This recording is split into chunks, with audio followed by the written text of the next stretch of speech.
Hello, my name is Rapmund, and this is my analysis of Counter-Strike Global Offensive. CSGO, released in 2012, is a very popular first-person shooter for PC, and is the fourth installment in the Counter-Strike series. CSGO is a highly team-based game centered around its competitive 5v5 mode, where counter-terrorists defend bomb sites from terrorist character players. In this analysis, I will be analysing CSGO through two lenses: the social aspects of this team-based game, and the potential for unethical practices in and around the game. CSGO is a very competitive, team-based game and requires great social connections and communication skills to excel. Aspects of Bourdieu's field theory can be applied to CSGO. When playing or approaching a matchmaking game of CSGO, players will naturally apply their habitus to the social field of the game, and this will either maintain or change their social structure and values. CSGO incorporates aspects of all three areas of symbolic capital, including social, cultural, and economic capital. The social capital of CSGO is the friends and networks that you bring into the game with you. The game allows you to leverage your social capital with the use of a party system, and caters greatly towards full 5-man teams, as full teams can matchmake together regardless of their skill level. CSGO requires a great level of cultural capital to be able to perform at a high level. Whilst the overall goal and gameplay of CSGO is simple, it requires a lot of technical and overarching community knowledge to get good at. The game's maps, weapons, and utility have been designed to allow for complex and in-depth strategies. This has allowed an ever-shifting metagame and doxa to form, where players are consistently evaluated by the social field to determine their performance in terms of these rules. CSGO also has two large economic capital aspects in it.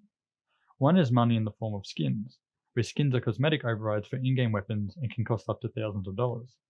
These skins can denote a social hierarchy where players with expensive skins are considered to be of a higher status than those without them. Another form of economic capital is players' time, where players are rewarded for being able to afford to play for extended periods of time. This is not only attributed in the length of a single game, which can last for over an hour, but in the skill and time sink it requires to learn team tactics, such as synchronized grenade throws and player and weapon setups. Another social aspect in CSGO is social facilitation.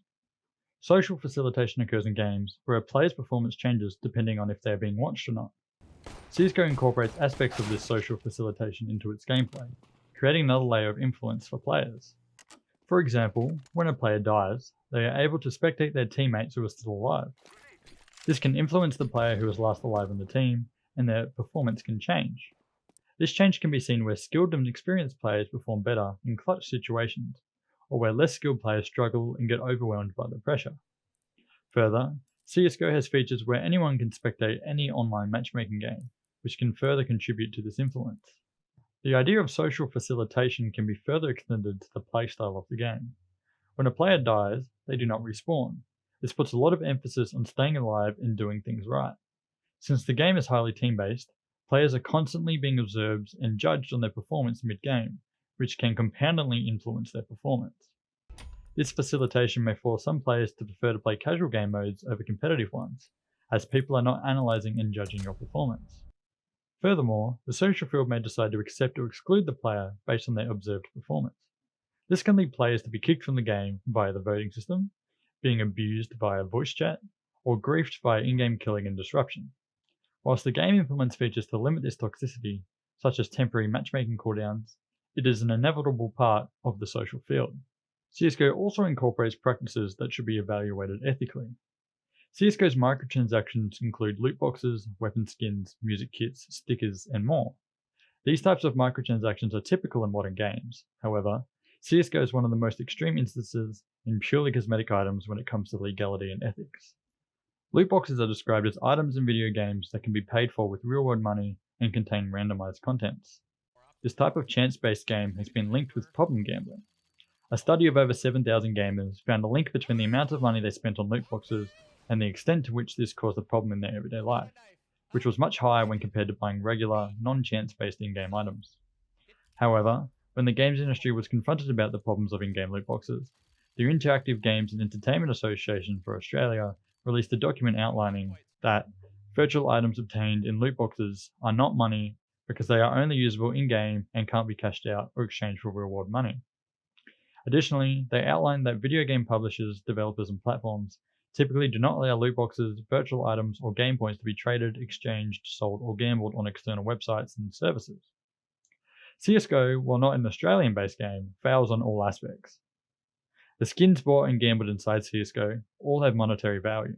They can be easily bought and sold on the Steam marketplace.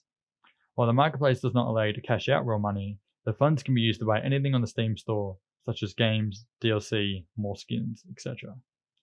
Not only can this happen, Valve has failed to shut down all of the websites which have made it easier to trade, gamble, and bet CSGO skins and cash out their value to PayPal, Bitcoin, and more. This topic can get highly unethical and can cause legal problems for the games industry, especially when there are children playing this game. Another practice to be considered is DLC.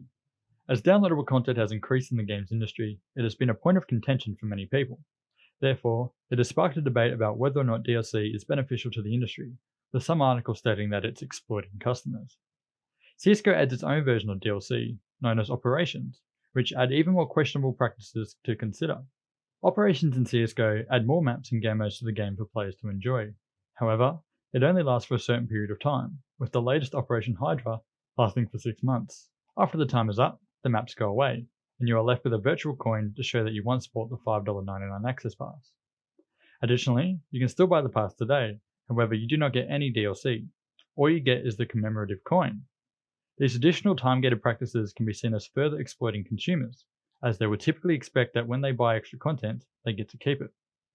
Overall, consumers would likely benefit from having access to all 8 operations that are being released, as it gives players more options to enjoy playing the game.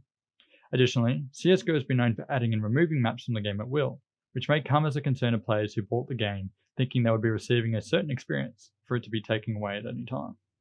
In conclusion, CSGO's team-based gameplay allows for many social interactions and a person's own symbolic capital to influence how they play. Furthermore, as such an influential game as CSGO is, there are ethical practices that should be questioned by society to help create a deeper understanding and safer ecosystem for the games industry. Thank you.